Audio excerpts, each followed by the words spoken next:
Bonjour, bienvenue sur ma chaîne Mode Beauty. Aujourd'hui on va parler livres. Jamais je n'aurais imaginé il y a quelques années aimer autant lire. Mais lire pas sur n'importe quel sujet. Sur notre corps, sur notre santé. Le corps, la santé, c'est pourtant le bien le plus précieux que nous avons. Je pense qu'on a beau être le plus riche du monde, si on n'a pas la santé, eh bien clairement ça gâche tout, ça gâche la vie. Et pourtant nous sommes peu à s'y intéresser, à part bien sûr si on travaille dans le milieu médical. Je ne prétends pas avoir la meilleure santé du monde, mais clairement je me suis rendu compte qu'on ne connaissait absolument rien du tout du corps, que parfois on est trop gros, on a des soucis de santé et on en veut à la terre entière, alors que peut-être en se penchant un peu plus sur les organes ou sur son corps, eh bien ça permettrait de mieux comprendre les choses. Et en fait, je me suis rendu compte, plus je lisais des livres donc sur la santé, et plus j'avais envie d'en apprendre. Je me suis rendu compte que le corps était vraiment une machine incroyable, vraiment extraordinaire. Et donc ici dans cette vidéo, je vais te présenter une dizaine de livres que j'ai lus, que j'ai trouvé bien intéressants sur des sujets différents. Et cette vidéo est là pour te donner envie, peut-être à ton tour, de lire des livres sur la santé, sur le corps. N'hésite pas bien évidemment à me mettre dans les barres d'infos si toi aussi tu as déjà lu des livres sur la santé et que tu aurais envie de nous le partager. Je suis vraiment avide de voir un peu tout ça. Sachez également que je partage pas mal d'informations au niveau de mes lectures sur mon compte Instagram. Allez, c'est parti pour les 10 livres à lire pour votre santé.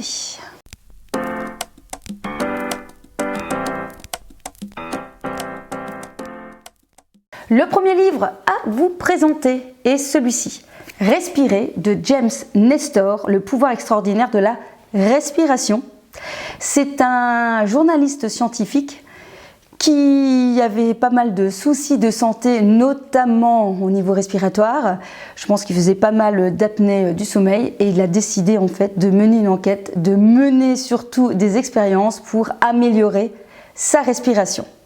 C'est un livre très intéressant qui permet vraiment de manière abordable de comprendre un peu le fonctionnement de la respiration, notamment pourquoi il est important de respirer par le nez, parce qu'on a souvent tendance à respirer par la bouche, notamment lorsque l'on fait de la marche, lorsque l'on fait des efforts. Il s'avère que la meilleure respiration se passe par le nez pour différentes raisons que nous explique donc cet auteur. Il nous propose également différents exercices de respiration. Il y en avait un que j'ai bien aimé, notamment le 5-5-5-5. Donc c'est le 5-5-5-5, d'un seul coup j'ai un petit doute. Plutôt pas 5-5-5-5, 4-4-4-4. C'est très simple, il suffit de respirer sur 4 temps, de bloquer sur 4 temps, d'expirer sur 4 temps, de bloquer sur 4 temps. Donc c'est vraiment très très simple. Il nous partage aussi bien sûr la fameuse technique où on doit se boucher une narine pour inspirer, expirer, expirer par l'autre narine. D'ailleurs le livre, moi j'ai été un peu impressionnée par le nombre de notes à la fin du livre pour lequel il s'est inspiré, et vous allez retrouver également toute une série de techniques de respiration à la fin du livre. Donc livre que je vous recommande si la respiration vous intéresse. Franchement très très bien. Le deuxième livre que je vous présente, c'est L'enquête Campbell de Colin Campbell et Thomas Campbell, les aliments qui tuent et ceux qui peuvent vous sauver la vie. Donc on est sur un gros bouquin qui est un petit peu plus complexe que celui que je vous ai présenté. Mais ce livre va plutôt décrier toutes les mauvaises choses qu'on peut voir dans l'alimentation, notamment les fameuses nitrites qui sont dans nos charcuteries, nos jambons, qui sont quand même cancérigènes, on le sait depuis 1970, mais toujours pas retirés du marché. Il s'avère également que d'après des études, eh bien, le cancer est géolocalisé, donc c'est-à-dire qu'il y a selon les modes d'alimentation des personnes, eh bien, on a plus de cancer, par exemple du côlon, en Asie, par exemple, qu'aux États-Unis. On nous explique bien évidemment que l'alimentation ne fait pas partie vraiment du cursus des médecins. En fait, ils ont, je ne sais pas combien d'heures, mais très peu d'heures. Les médecins ne sont pas formés pour tout ce qui concerne l'alimentation et les dérives qui font que nous attrapons certaines maladies. Donc voilà, c'est un livre plutôt un peu plus, on va dire, rebelle, qui va un peu expliquer tous les travers de notre société. Donc très très intéressant. Plus abordé dans une manière moins sur le corps, mais plus sur tout ce que l'on subit par rapport à notre société actuelle. Donc je vous recommande aussi, c'est un livre qui est vraiment très très réputé. Le troisième livre à vous présenter, c'est It de Gilles Lartigot. Alors je peux vous dire que c'est le livre coup de cœur, celui qui m'a fait ouvrir tous les yeux, celui où ça y est, je ne suis plus devenue naïve sur ce monde dans lequel nous vivons, avec les trucs horribles dans les abattoirs, toutes ces histoires de pesticides, sur la manière dont on est soigné. C'est un livre vraiment coup de poing sur la société, avec quelques petites recettes, avec quelques interviews de personnes imminentes, de très belles phrases un peu coup de poing, de jolies images en noir et blanc qui permettent de d'égayer ou pas, j'ai envie de vous dire, votre lecture. C'est un livre qui se lit et se relit en fait, parce que clairement on a besoin de temps en temps d'un petit coup de rappel pour savoir pourquoi, par exemple, nos amis, les produits laitiers ne sont pas forcément notre ami pour la vie. Voilà, donc vraiment je vous recommande ce livre. Existe en It 1, il y a le It 2 qui n'est pas du tout redondant. Vous pouvez vraiment acheter les deux, ils se complètent fortement. Et vraiment, pour moi, c'est un de mes livres coup de cœur depuis que je me suis mise dans cette lecture de livres santé, alimentation. Quatrième livre. Quand le corps a soif de Christopher Vasi, qui est un naturopathe installé en Suisse et qui va tout nous détailler sur l'eau. Si jamais vous voulez savoir des choses sur l'hydratation de A à Z, c'est ce livre-là qu'il faudra. On vous propose différentes cures d'hydratation. Bon, encore une fois, à prendre avec modération, parce qu'il y a certaines cures, je trouve, qui sont quand même assez costauds, hein. Il ne faudrait peut-être pas noyer non plus son estomac. Mais je trouve que c'est assez intéressant pour comprendre pourquoi l'eau est indispensable et comment faire pour intégrer plus d'eau. Est-ce que le café c'est bien? Est-ce que si je bois une tisane c'est bien? Est-ce que je dois boire au moins 3 litres d'eau par jour? Est-ce que lorsque je fais du sport je dois boire beaucoup d'eau ou pas? Voilà, donc c'est un livre qui répond à pas mal de questions et qui peut aider surtout lorsque, un peu comme moi, vous ne buvez peut-être pas assez d'eau chaque jour. Ça peut m'arriver, mais clairement ce livre m'a un peu aidé à mieux comprendre pourquoi et comment mettre plus d'eau dans ma vie. Cinquième livre, Tout ce qui nous ne tue pas, à la découverte de notre extraordinaire potentiel, de Scott Carney, qui est un journaliste qui a suivi en fait le parcours de Wim Hof et a essayé donc sa méthode. Alors je ne sais pas si vous connaissez ce spécimen, c'en est un, puisqu'il a développé une capacité extraordinaire grâce au froid. Ce livre donc explique un peu son parcours et surtout le parcours du journaliste qui va donc essayer sa méthode qui n'a pas l'air très évidente, et surtout on nous explique le pourquoi du froid, qu'est-ce que ça peut apporter à notre corps. J'avoue que ça m'a interpellée et que j'aurais bien envie voilà, de me lancer parfois dans des cures de plus froid, voire même de la cryothérapie. Mais pour le moment, j'en suis à la douche froide du matin pendant 30 secondes. Moi, je me dis que c'est déjà pas mal. Ça ne va pas vraiment activer mes graisses brunes, mais je me dis au moins ça réveille le corps. Donc, un livre très intéressant sur le pouvoir justement du corps et du froid et de tout ce que cela peut engendrer de bénéfices sur le corps. Donc, je vous recommande également ce livre. Je l'ai lu très rapidement. Il est vraiment très intéressant et voilà, je vous le recommande également. 6e livre, Conditionné pour trop manger. Comment l'environnement influence votre appétit, par le professeur Brian Wansink. Alors là, on est sur un livre un peu différent de ceux que je vous ai présentés, qui va donner plutôt une approche psychologique sur notre approche face à l'alimentation. Par exemple, pourquoi, qu'est-ce qui prédéfinit notre assiette et ce qu'on y met.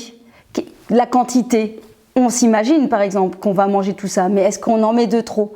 Le fait aussi qu'on est manipulé par rapport à l'alimentation, par rapport à ce qu'on nous présente à la télévision ou même dans les restaurants. Ils essayent toujours de nous influencer. Est-ce que vous êtes déjà imaginé, est-ce que vous avez déjà pensé que la taille de votre assiette par exemple peut jouer sur votre appétit?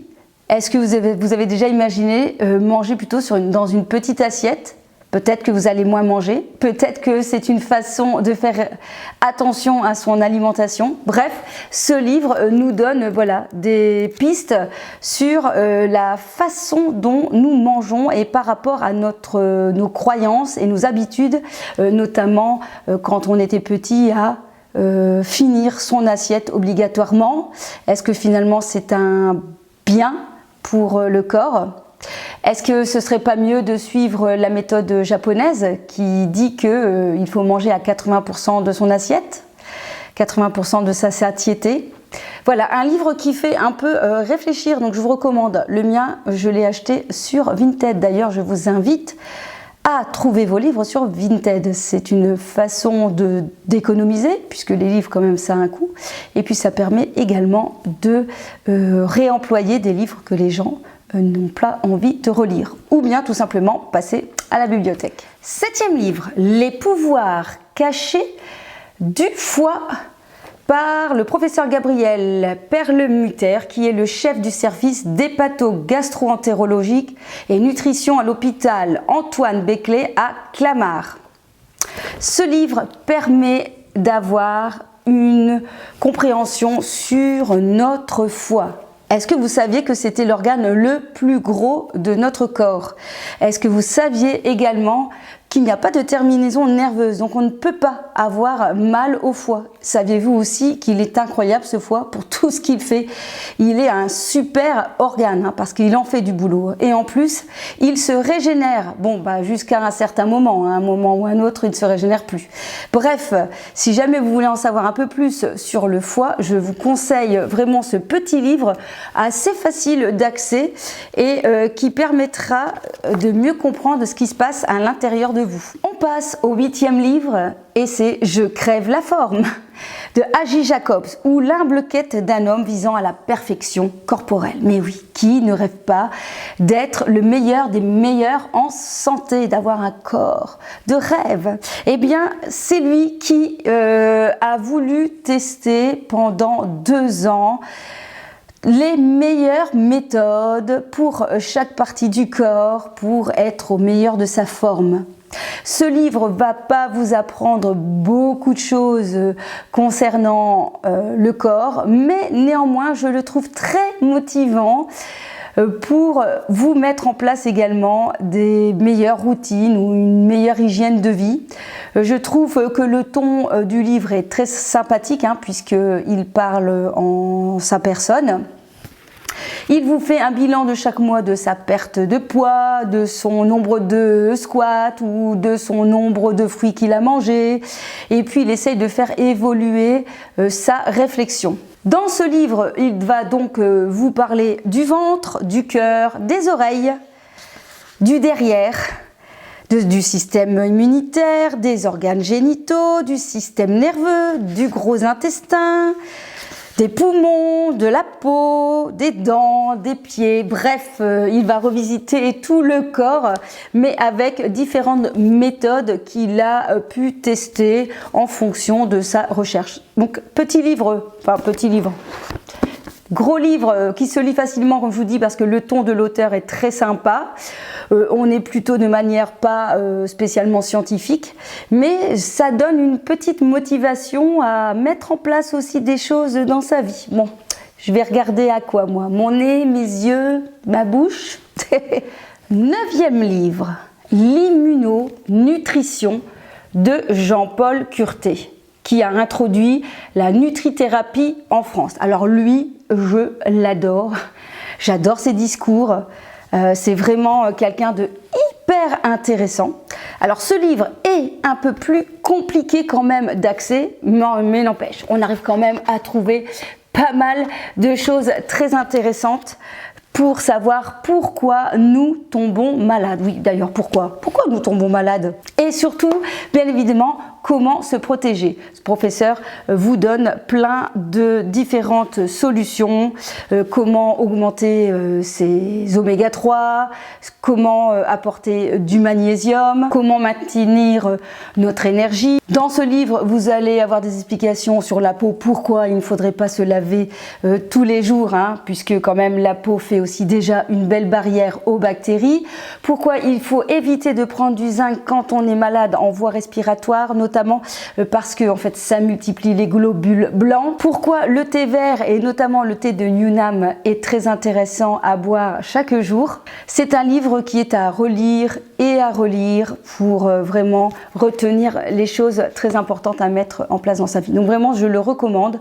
Il est vraiment très bien. D'ailleurs il a aussi Jean-Paul Curtet de magnifiques vidéos sur YouTube que je vous invite à regarder si jamais les sujets vous intéressent. Dernier livre à vous présenter, je n'ai pas exactement trouvé celui que je voulais, mais c'est du même auteur, Christophe Brusset. Et maintenant, on mange quoi? Donc c'est l'auteur du livre « Mais vous êtes fou d'avaler ça ». C'est un ingénieur dans l'agroalimentation et qui a travaillé pendant 25 ans donc pour les industries. Donc il sait de quoi il parle jusqu'au jour où il a vraiment eu marre de voir comment ce qu'on mettait dans notre alimentation et il a voulu un peu décrier voilà ce qui s'y cachait. Alors je peux vous dire que vous êtes fou d'avaler ça.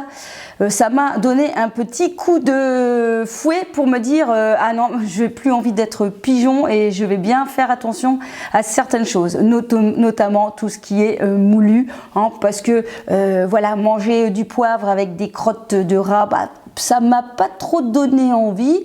Et puis alors il y a des épices là, alors le plus c'est le garam masala là, alors là c'est la catastrophe. En fait on vous met tous les restes d'épices. Bon voilà, pour vous imaginer. Donc bref, c'est un livre qui m'a dit je vais peut-être faire attention à ce que j'achète, moins il y a de préparation, plus c'est brut et mieux c'est. Et donc c'est le deuxième. Et maintenant on mange quoi? Et donc forcément, puisqu'il décriait ce qui se trouvait dans les étals pour la plupart, donc ici il nous a fait un petit livre pour nous expliquer ce qu'on devait manger avec, toujours faire attention à l'étiquetage, parce que là c'est déjà pas mal, forcément plus la liste est longue, moins c'est très bien. Faites attention au premier mot qui est noté dans la liste d'ingrédients. Parfois on a l'impression que oh tiens c'est pas très sucré, et quand on voit que le premier mot qui arrive dans la liste d'ingrédients c'est sucre, bon là clairement voilà, on fait l'impasse, sauf si on a envie de manger sucré. Et donc ici on nous parle également de tout ce qui est les idées reçues, par exemple le pire ennemi c'est le gras. Les autorités, l'État ou l'Europe, ils nous protègent. Manger sain, ça coûte très cher. Et la nourriture industrielle, c'est moins cher. Les premiers prix sont de bonnes affaires. La bonne hygiène de vie, c'est facile, hein, c'est 30 minutes. 30 minutes de sport, 5 fruits et légumes. Oui, mais ça dépend quels fruits et légumes que vous allez manger. Bref, vous avez ensuite un guide pour savoir ce qu'il faut acheter. Donc, dans l'épicerie, pour les chocolats, pour les boissons, pour la viande, pour les laitages, etc. Donc c'est un livre assez intéressant, mais encore une fois, bon, il faut faire un peu la part des choses parce que sinon on devient extrémiste. Mais je peux vous dire que ça m'a quand même un peu travaillé dans mon ciboulot, puisque quand même depuis toutes ces lectures, j'ai vraiment changé ma manière de consommer et d'acheter surtout. Je privilégie énormément les producteurs locaux parce que j'ai envie de mettre l'argent là, chez eux, et pas dans les grandes surfaces. Enfin bref, livre très sympa mais qui bouscule un peu les idées. Voilà, j'espère que cette vidéo, longue ou pas trop longue, on verra au montage, vous aura intéressé. On se retrouve dans une prochaine vidéo, mode, lecture, beauté. On verra. Kiss kiss.